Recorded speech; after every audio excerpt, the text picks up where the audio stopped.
Hello and welcome back to Literature with Jaisal.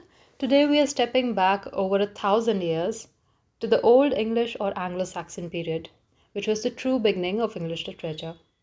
This is when English storytelling, poetry, and imagination first took shape. The story begins around 450 AD when the Angles, Saxons, and Jutes came to Britain after the Romans left. They brought with them the Germanic language, what we now call Old English. So, like I've shown in the map, the Angles settled in the Northumbria region, Jutes occupied Wessex regions, and Saxons the East Anglia region.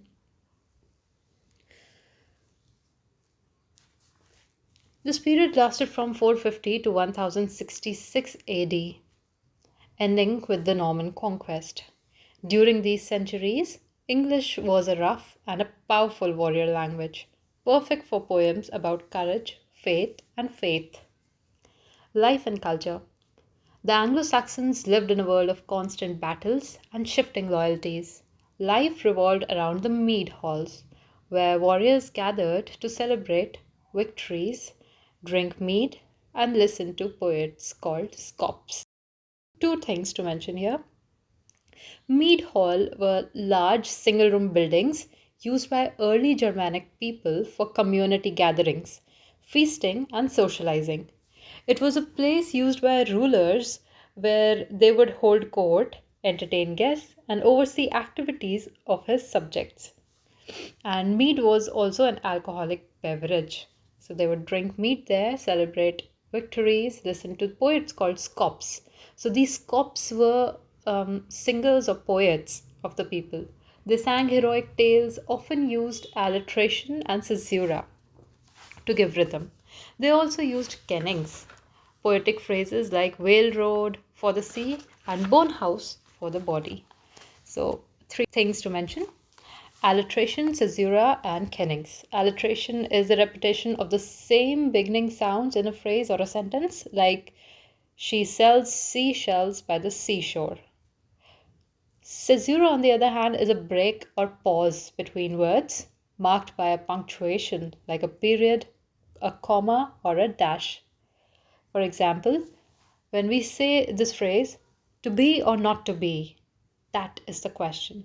We take a break or a pause in between. To be or not to be, pause.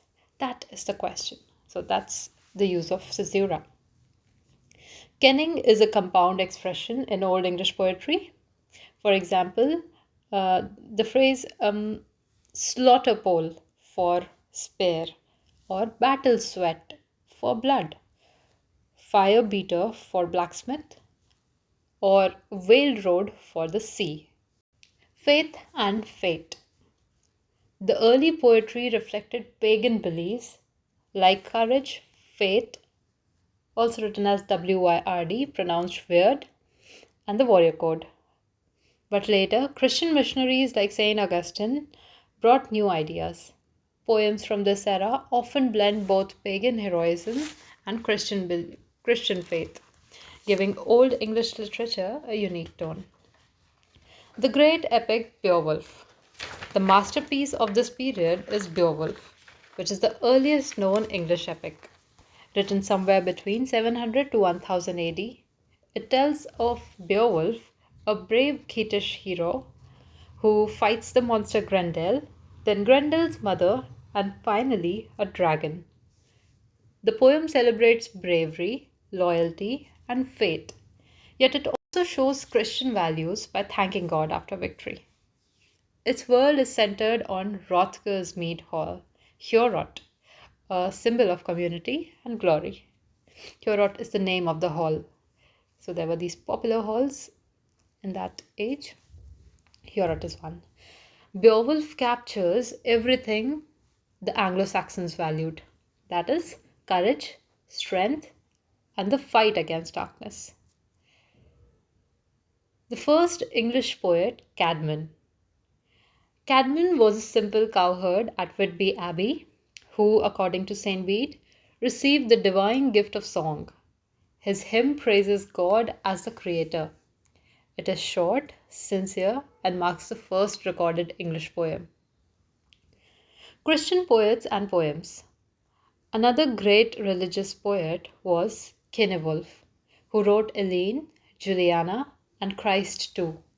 His works are deeply spiritual and filled with Christian devotion. Other anonymous poets wrote classics like The Dream of the Rood.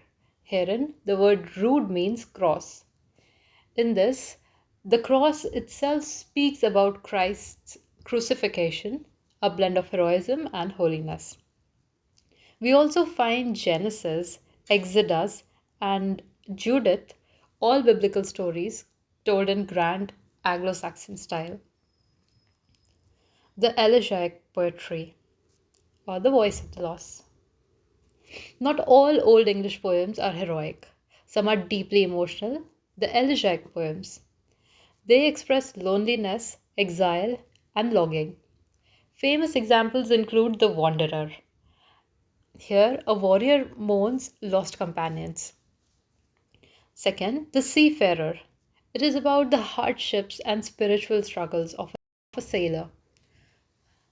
The Wife's Lament, a woman's sorrowful monologue of separation. Through these, we hear the personal and reflective side of the Anglo Saxon soul.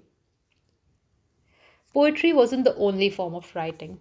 Prose developed too, mainly for religion and history. King Alfred the Great encouraged learning and translation and translated Latin works like both his Consolation of Philosophy into English. The Anglo Saxon Chronicle, a year by year historical record, also belongs to this age, giving us the first foundation of English prose writing. The end of the Old English Age. The Anglo Saxon age ended with William the Conqueror's victory in 1066. French and Latin influences then entered England, transforming the language into Middle English or the Age of Chaucer. But everything English literature became, from Shakespeare to modern novels, began with these early voices of the warriors, the monks, and the poets who gave English its first songs. And that's how English literature began, with bravery, faith, and song. Thank you for watching. See you in the next episode.